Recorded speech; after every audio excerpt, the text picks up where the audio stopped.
Hello, everyone, and welcome to Insert Title Here.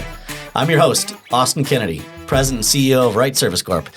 And yes, we are still definitely casting about for a title, Paul. So if you have ideas later on, please bring them to the fore. And anyone in the comment section, please chip in. We need help. We've run into intellectual property hurdles, et cetera.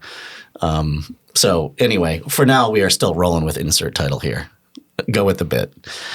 In this podcast series, we talk to a cast of characters from the environmental services and UVM industries, and in so doing, shine a little bit of a light on our fascinating but totally under the radar industries. Our inaugural episode featured a very entertaining conversation with one Bill Weber, head honcho at Arborware. Today, we have Dr. Paul Putman, President and CEO of Tree Research and Education Endowment, Tree Fund. So let's pause there because I'm sensitive to this topic of like getting the name of the organization correct. We have one that people, affectionately mess up a little bit every now and then. So what would you like me to use for that? So you got it exactly right. So It's Tree Research and Education Endowment Fund, and we just call it Tree Fund. Okay, very good.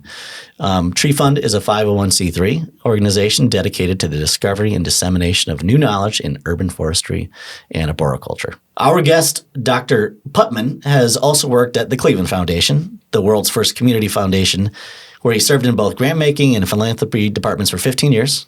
Yes. And he spent a decade heading the Center for Leadership and Service at Cleveland State University. He's taught at multiple universities, published in scholarly journals, authored several book chapters, and co-edited Career Pathways in Adult Education, Perspectives and Opportunities. And he has a PhD. This is true. Well done, my friend.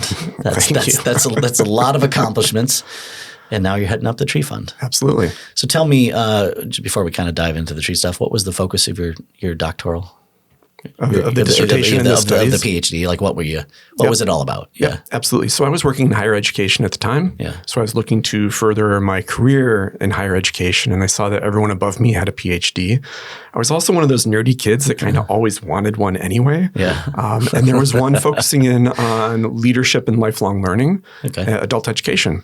So I went ahead and pursued that. It took me almost a decade because I was working full time, trying to do doctoral work full time, but it was really worth it. Nice. I studied virtual simulations for leadership education, which in 2010 was very, advanced at the time, and now is pretty outdated. Right. So what was a virtual simulation back in 2010? What does that mean? Yeah. It wasn't Oregon Trail. So it wasn't like that. It wasn't pixelated in that way exactly. But it was on a screen. And he has died of dysentery. Right. Exactly. Yeah. Go back to West Virginia, wherever you came from. Right.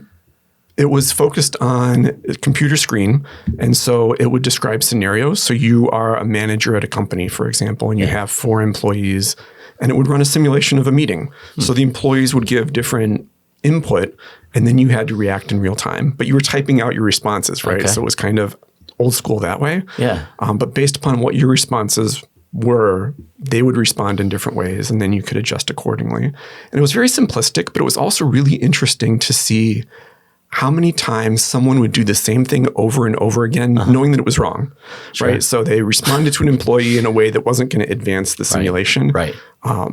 It's like pressing the same button over, like at the elevator, you press the button 18 times because you think it's going to work better. Yep. So it was interesting to watch that. And so it was a lot about adults learning with technology as much as it was about leadership and conflict. Yeah. And I'll bet you've incorporated some of those do not do's into what you currently do. Yeah, absolutely. It's all about learning from mistakes, right? Right. It's about taking risks. It's about trying things. Sometimes they work out, sometimes they don't. But if they're not working out, you don't do the same thing over and over and over again. Right. Yeah. Well, that's cool. So do you remember the last time we were together? Last time we were together, now you're going to have to give me a hint. Okay. It was a beautiful and peaceful morning in the Virgin Islands. Or it was. This was St. Thomas. Yes.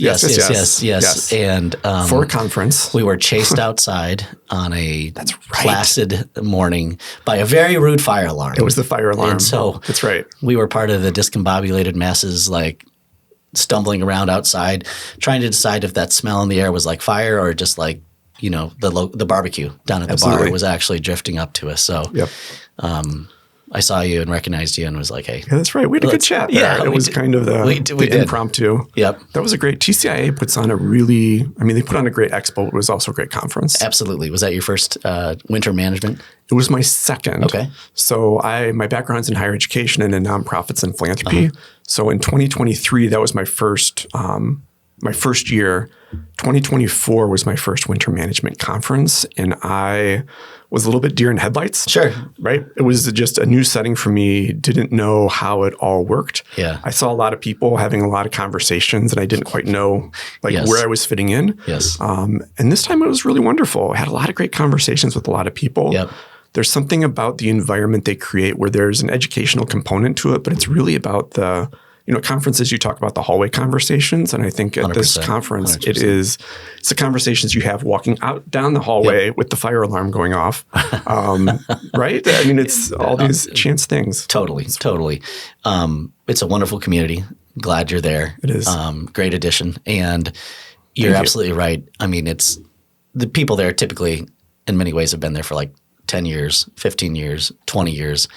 And they're kind of life friends, perhaps more than business colleagues or negotiating or networking or whatever. So anyway, I felt the same way too. I mean, I've been to a number of them, but you're right. There's a sense of kind of like at first you're kind of maybe walking into like a family dinner or something, right? Because everybody, it's a great way of talking about everybody knows each other so well. Absolutely. So, that's glad to have you there, and in the future we'll spend time together there, not during a fire alarm exercise. Look forward to that. Yep. So I'm really excited for this talk because I love what the Tree Fund does, and our organizations have been intertwined together in many cool and meaningful ways over the years in terms of sharing leadership. Wright's leaders have advised and helped lead the Tree Fund in a number of occasions. And like right now, a couple of my top players, Mr. John Hicks, our CFO, and Kyle McCann, our general counsel, are on your board. We're so thankful. Yeah. They're amazing. I mean, they're great for me, so I assume they're fantastic for you. Absolutely. and Wright's endowed a number of scholarships over the years, and our involvement extends to the Tour de Trees as well, with folks like Randy Miller and Matt Searles out there racking up hundreds, if not thousands of miles, raising money for the great cause. So this is a great opportunity for us to talk about our organization's shared history and the future of the Tree Fund. So let's talk. Perfect. Let's chop it up on Tree Fund action here. First off, what led you to the Tree Fund? And perhaps you can give us, I think the group is very well known in our industry. But it's great to hear. Maybe we have a listener or two who doesn't know about the Tree Fund. Right. And so tell us what led you to the Tree Fund and what's kind of your elevator pitch and what the organization's all about for somebody who may not know all about it. Sure. So I was in a position at Cleveland Foundation, as you mentioned. I was there for 15 years in both grant making and fundraising roles. I had progressed through the organization as far as I was probably going to go. And I was at that point in my career, where you stop and think, am I going to be here? Middle manager, very, very happy, fantastic team, fantastic organization. Everything was great. Or do I have, maybe one more big gig in me or more than one more, opportunity to make a difference somewhere else? You're a young man. You got more than one. Well, thank you for that. We'll see. Tree Fund is a big thing, and I may be here for a long time. I mean, it's a fantastic organization. Yeah, we hope so. I'm hoping so too. So we will. So anyway, I was looking very, very casually, so very selectively looking for opportunities to run a small nonprofit. Yep. And I was looking at foundations in particular because I had the experience in both sides of the house, felt I could make a difference there. And honestly, I've told this story a number of times. Looking online, literally I saw the name Tree Fund and my brain said, I like trees, honestly. Yeah. And so I clicked on it. Yeah. And I realized when I was looking through the description, they were looking for someone with 3 qualities. So they were looking for someone with grant making experience. And I had 7 years or 8 years Bingo. of that. Fantastic. They were looking for someone with fundraising experience. And I had 7 or 8 years of that, raising, millions of dollars. Yep. So that was fantastic. I'm like, okay, I got this. And they were looking for a certified arborist. And I paused and I'm like, 2 out of 3. Not bad. But I also thought, I don't know that person exists because there are not, at least in the circles I was running, and this was nationally, there weren't a ton of people that had both grant making and fundraising experience. It was a pretty small Venn diagram. So I threw my hat in the ring and got to meet people. And every conversation I had, it was just more and more of a match. I mean, to work someplace, you mentioned I have a PhD, so I really geek out about the research part of it. I'm not an arborist, so I don't always understand, when they're talking about biomechanics of trees and some of those things. I'm still learning a lot. But I love the research focus. I love the education focus. I love that the folks in this industry and in the arboriculture and urban forestry and tree care community, they really care about the research in a way. Honestly, Austin, it was kind of surprising to me. When I first started, one of the things I love about Tree Fund's model, so we've got 8 research funds, 7 scholarship funds. And so our whole purpose is to get money out into the community for folks to do the research, to make things more knowledgeable, better, safer for everyone in the industry. And one of the things that I love is that we ask the researchers to come back and they do a webinar for us. Talking about their findings. And so this webinar is going to be findings before they're out in the world, before they're published in journals and things like that. So it's cutting edge research. And my background's in higher education. And one of the things you learn in higher education is if you're going to do a webinar, if you're going to have more than like 10 people in the room, you never, ever leave the chat on because it's just an invitation to disaster. So I can imagine. We're having this webinar and, the team is telling me, they're like, oh, we leave the chat on. And I was very skeptical about this. And I'm like, why would you do that? It's just going to invite chaos. And then I learned somehow Tree Fund has created this community that's global. And when the webinar starts, we have people, hundreds of people from around the world are logging in and they're just saying hello. So hello from Singapore, hello from Chile, hello from Cleveland, Ohio. And so you have this kind of welcoming into the space. And then during the webinar, it's very civilized. People will add in resources and help each other out. So the very first one I was listening to, someone had put in the chat that they were having a challenge with their municipal guidelines for trees, whatever it was at the time. And they were just seeing, does anyone have a resource? And immediately they had people in the chat saying, here's my email address, please reach out. I'm happy to talk to you. Here's the link to our policy, those types of things. And it was just this collaborative effort to make everything better that I just fell in love with. That's beautiful. I mean, no comment trolls in this world. And I think I just think in general, you're right. You've hit on something like if somebody has dedicated their life to like caring about trees, they're probably going to be a pretty good person. And unlikely to like, flame somebody in a comment section. And so that is another part of our world that is really nice. They're thoughtful people. They want to leave the world better than they found it. And they care about trees and what, it's not a rare quality, but it's a wonderful quality. Absolutely. So you mentioned one thing, perhaps I'm embarrassed to admit this, but you mentioned like that there's a limited Venn diagram of people that know about both grants and fundraising. And in my simplistic mind, I think of them in a lot of the same ways, right? It's like how do you drum up money for X cause? So could you help me understand like why is that Venn diagram smaller? Why are those concepts roles different? Those different, yeah. Sure, absolutely. So it's its most basic level. Grant making is about giving out money, and fundraising is about bringing in money. And usually personalities kind of tend towards one or the other. And I started out in grant making, and it's a really privileged place to be. So I wasn't the decision maker in saying this nonprofit is going to get $50,000 or this nonprofit is going to get $25,000 for whatever the project was. But I was responsible for developing the relationship with the nonprofit, finding out exactly what they were trying to do, not just reviewing the applications. Often it would involve a site visit and conversations with other organizations and with colleagues. So it was this complicated process. And then I would make a recommendation to our board of directors and they would make the final say. But it's a privileged place to be because there's a lot of power connected. Cleveland Foundation, at the time had over $3 billion in assets. Wow. And was granting out. I had no idea. Close to, Cleveland is lucky. Yeah. Cleveland, I'm going to tangent for just a moment. Cleveland was around, back in the day, in the Gilded Age, we were the 6th largest city in the country. Rockefeller lived there. A lot of the industrialists lived in Cleveland. Yeah. And one of the advisors said, what if we created this community foundation where money was invested, so regular folks, any day folks could invest money in the community, and it would go on forever. And the concept was born. He and his wife developed this idea. And, 114 years later, or whatever it is, it continues. So Cleveland, we were granting out close to $100 million into the local community, a 3-county area every year, right? So it's got to be so impactful. It's absolutely incredible, the impact that it's had over the years. But when you're working with an organization that has a lot of money and is distributing a lot of money, there's a lot of power in that, right? And it can get you can get comfortable. After doing that for 7 or 8 years, I was recruited over to the fundraising side of things.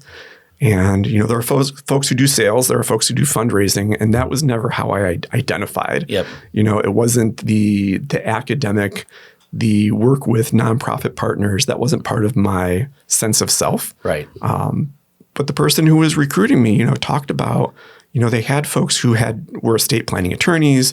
They had folks who had hardcore fundraising experience, and they were looking for someone who was very familiar with the nonprofit community who could help explain it to donors.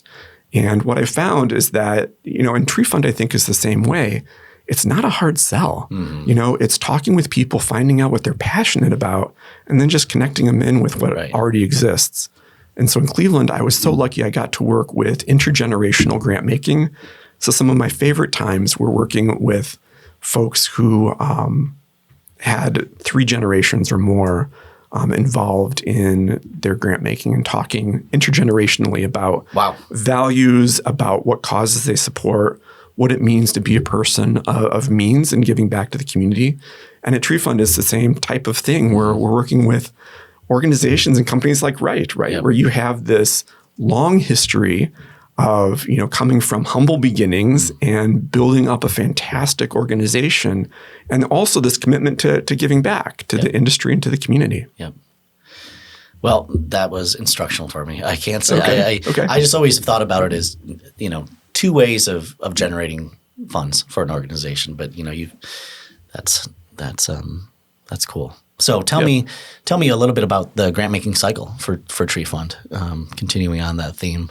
Sure. How does that go if somebody's interested, perhaps, in receiving a grant? What's that cycle like? Yeah, absolutely. So we have currently 2 different grant cycles. There's a fall cycle and a spring cycle. Okay. And we have research grants and we have education grants, and all of that's available on the website. So it starts out with someone having an idea, and it could be an academic. It could be, a graduate student who's doing research. It could be someone out in the field, up in a tree, who's like, I wonder if this could be better or easier or safer. So this idea is generated. And from there, it goes through kind of the funnel of typically an academic, but not always. We have a grant right now that's active with a nursery in Canada. They're doing some great research up there. So they have this idea. They put in an application. So they see what fund might be a good fit for it. So depending on what the topic is, we have a specific safety research fund. We've got a utility arboriculture research fund that we co-sponsor with UAA. I'm doing that for 15 years now. We've got things focused on tree and soil, landscape architect focused things. So whatever the focus might be, they apply for that particular fund. The applications are then collected. These are, again, in the spring and the fall, depending on what the cycle is. And we curate an anonymous group of folks who are going to review the applications. We make sure that it includes folks from academia who understand, putting together a good research project and how do you measure things and make sure that it's all done correctly. And I have to say that with air quotes. And then we also have practitioners, the ones in the field who are actually going to use the information, because we want to make sure that whatever we fund is useful to advance the field and advance the industry. So they're doing the selection and review of all the applications. And then they have a conversation and they talk it through and they make a recommendation to the Tree Fund Board of Directors. And then they approve the grants. Then we get to call the folks and, the money is awarded and they do the research. And then they report back. And their findings go to a webinar. They're published in, ISA's journal and other locations. And the cycle starts again because someone reads that article or attends the webinar and they're like, that's great. But what about ... Extending that idea. Right. Do you find that there are themes that run in the grant making cycle? Is there is there a topic right now that's particularly prevalent, or is there a trying to get at here? Do you was there a point in time that EAB was a big deal, right? I assume there was. Absolutely. And we did fund a study on that, right? So you can look back, and all of our research is archived on the website, so folks can go back and look. So one of the things I should point out is that I, as the president and CEO, am not allowed to be in any of the grant making conversations. Okay. And when I first started, I'm like, this is kind of odd. But I realized the board was really savvy in deciding that, because when I go to conferences, there's no chance of someone saying, hey, let me buy you a beer and talk to you about my project, and having that kind of sway in any type of way. So I'm not part of those conversations. So I am not reading all of the grant applications. I'm not part of that decision making until the end. I will say that in conversations with folks, there's a lot right now about technology, and technology has really, from what I understand, just exploded in the past decade or so. So there's a lot about using drone technology. There's a lot about using AI, right? And trying to do the inventories and other things. We're seeing a lot about that. We're continuing to see a lot about safety, right? And making things safer for people all the time.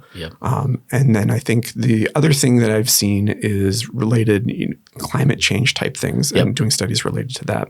That's my opinion. I think our research and education chair, Dan Arms, would have his whole list of things, and the committees would be, if they're listening to this right now, they might be shaking their fist and saying, Paul, what about? You forgot about this one. But first off, to your removal from the process, commendable, right? I mean, I don't know. I don't know that happens a lot, and I think it's thoughtful and wonderful. And then, of course, it makes sense that the themes that are coursing throughout the tree fund are also the things that we as a society talk about at large all the time. I mean, there's not an enormous separation. AI is on the tip of everybody's tongues, and it's not something that the tree world is separate or apart from. I mean, these are topics and themes that run throughout all of our lives too. So. And you started talking a little bit about sort of the aspect of safety, and I think that there's a lot of reasons why,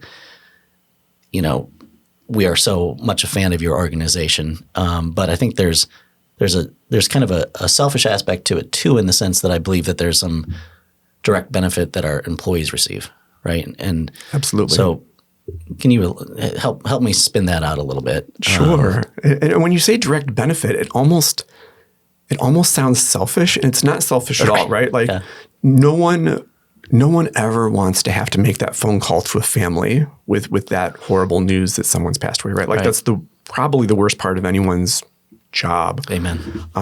And everyone is so focused on how do we make it safer so that everyone comes home every single day in one piece. And safety's been huge. I mean, we've been doing the ISA helped endow a Safe Arborist Technique Fund that it can be looking at things from carabiner wear and tear to ropes to Matt Follett in Montreal did a great study that we just had the report out on last year. That's the one that was looking at biomechanics. So it was above my head. It was looking at the physics of trunk removal and things like that. But, understanding the way that things are going to fall, which might come in contact with wires or other ways to injure folks. We did a great study. And when I say we did a great study, I should say we funded a great study, John Goodfellow and John Ball, where they were looking at 20 years of data about fatalities in the field and came up, 394 instances over that 20 years where folks came in contact with electrical wires in some way, shape, or form and were electrocuted. Wow. And they created these case studies that the webinar's on our website for free. There's a white paper on the webinar or on the website for free. But they created all these case studies and looking at different scenarios where there was, it was direct contact, or it was a saw, or it was the branch fell in a certain way. And I think that the knowledge that we're gaining from this research, then organizations at whatever size, can help inform, share that with their employees, have the conversations around, this is what happened in this case scenario. What would you do in this case snenario? Right. Yep. Yeah, that's fascinating. I didn't realize that was on your website. I'm going to go look. I'm embarrassed to say that because I think that study of contact with electrical wires is absolutely, you're right. It's like that's the call nobody ever wants to make. And fortunately, we've not experienced that in a while, and I'm very, very thankful for that. Exactly. Knock on wood. Did you ever work with Will Nutter? I never had the opportunity to work with Will Nutter. Okay. And I really wish I had a chance to know him. Like he is a little bit of a legend with Tree Fund, and I never had the opportunity. Okay. But I'm curious to hear a little bit more about him.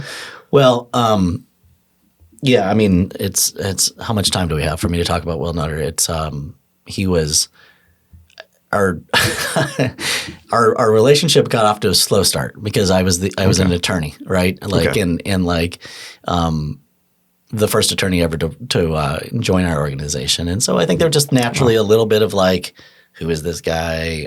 What's he all about? But man, over the years, all that completely melted away, and he became one of my closest confidants, somebody that I could go to for legitimate interest or for legitimate feedback that wasn't going to be glossed with nonsense. You know what I mean? Will had an incredible ability to talk to people and get them to talk to him. I mean, he was just a superpower, a guy that would sit down in a room and you'd feel comfortable with him within 2 minutes. So I remember, strangely enough, a lot about his involvement with your organization. He was extremely passionate about it, and he wanted to make sure that the organization had the right leadership in place. And so I think he would be very pleased had he known you, and he would know that the organization was in very good hands. Yeah. So that's very kind of you to say. Thank you. Yeah, my pleasure. So one of your biggest fundraising efforts is through the Tour de Trees, and coincidentally, the tour is a bit of a natural connection to our state, where we're recording this right now, because for the last 40 years, Iowa has hosted the Ragbri Ride. Yes, and where thousands of maybe unshowered and sometimes overserved masses run from the state from the Missouri River on the west to dip their tire in the Mississippi River on the east. You ever ridden it? I have never ridden this, no. I've heard tell. Nor have I. Yeah. But anyway, we have a bicycle connection there with the tour, Tree Fund, and Iowa. So how did go ahead. Sorry. I was going to say, and the tour was in Iowa. Yep. Just a couple years ago, right? So there's a close connection there as well. I was there at the reception. I didn't ride, but I was there to say hi. Always next year. Say hi. Yeah, exactly. Get on that bike, Kennedy. So how did the Tour de Tree start, and like what are the plans for it this year? Sure. This is a story again that I have heard tell of a couple different ways. I believe it was back in 1992, if I have the year correct. There was a group of arborists who decided from the Pacific Northwest that they were going to ride their bicycles to the ISA conference. I don't know who exactly originated the idea. It was 1,000 miles. Got to be Randy Miller. Got it. An arborist from Pacific Northwest on a bike. I mean, got to be this dude. It wouldn't surprise me if it was. I don't think it was, but it wouldn't surprise me at all. Randy's a superstar when it comes to the Tour de Trees. 100%. So they decided to ride their bikes, and they just did this was an unsupported thing that a group of them did over the course of a week, and they rode their bikes down to the ISA conference. Okay. The next year they said, you know what? We should do that again. And so it's now been going on for over 30 years. It's morphed a little bit over time. So now it is a fully supported ride. It's 5 days. And what fully supported means is that we take care of the hotels and the meals. Luggage is transported from one city to the next. So all the rider has to do is ride and enjoy the scenery and the camaraderie. It is a fantastic way to meet people from across the country. And also, we have folks who have come in from Canada and the UK, from all different areas of arboriculture and tree care, and some not connected with tree care at all. But you have this week-long adventure where you are challenging yourself. This year we're riding 440 miles. Wow. So it's not a short distance. It's not. So there's that physical part of it, but along the way you're having community engagement opportunities. So you're doing tree plantings. You are working with local nonprofits to maybe do a small tree planting project, or we have one of our riders takes on the mantle of Professor Pricklethorn, who does children's programs. And so, you will visit, I got the chance to stop by. It was an elementary school, just like I remember from my childhood, you're in the gymnasium, you're on the floor cross-legged, Yep. and this guy is coming out talking about what does trees, what does arbor stand for? Why are trees important? Why do we care about trees? Yeah. And getting that, next generation of employees and tree care enthusiasts, started out early. So you do all these things with the Tour de Trees. It's unlike any experience I've ever had. It's pretty special. That's fantastic. What's the course look like this year? So every year it's different. This year we are starting in Grand Rapids, Michigan. Okay. We are going up to Traverse City. We are then heading west and going along the coast of Lake Michigan and circling back around to Grand Rapids. It's going to be beautiful. That'll be fantastic. And I cannot let the bicycle story go by without giving another shout out to Randy Miller, who is so devoted that he packs his bike. It's a every conference compactable bike that he brings to Des Moines every single time as part of his checked luggage. I mean, and then he'll stay at the hotel up the road and ride it, 4 miles or whatever to the office. It's fantastic. You know what I mean? The guy is one in a billion and has made some incredible contributions to not only, Wright and our family of companies, but I mean like the industry writ large for 40 years, 45 years. Absolutely. And he's so passionate about the mission of Tree Fund as well. Like he's one of our best promoters out there and just really believes in the mission of advancing the science and care of trees. Yeah. So if there's somebody out there that's interested in supporting the Tree Fund, what would be the best way to go about doing it? Visit www.treefund.org. I know this sounds like such a commercial, but thank you for the push. And, on the main page of our website, there's a donate button and you can click and you can donate right there. Yeah. You can also hit any of our social media to find links there. For the Tour de Trees, there's registration information. Folks can choose to ride. We also have a virtual version of this. So if anyone's, watching this podcast or listening to it and thinking 440 miles, not my jam, they can walk, they can swim, they can walk their dog over the course of an entire summer and still support tree research and education. So lots of different ways to support. And if anyone wants to do something more complex, they have a ranch in Arizona that they would like to donate to Tree Fund, then they'll want to contact me directly and we'll have a deeper conversation. Okay. Fantastic.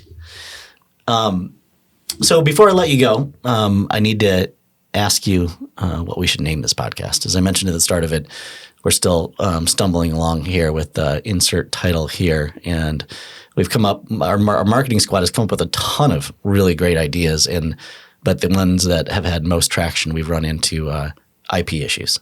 And so I'm crowdsourcing ideas here because we need help. So do you have thoughts on a title that may be better than insert title here? It's probably going to be something where they're going to run into the same. I'm sure your marketing team has thought of this. I mean, it's a great group of folks.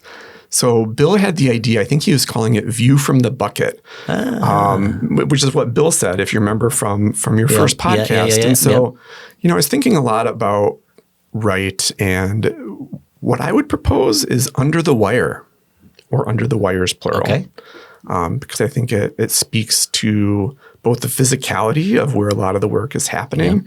It speaks to the immediacy of things and getting things done in a timely manner. There you go.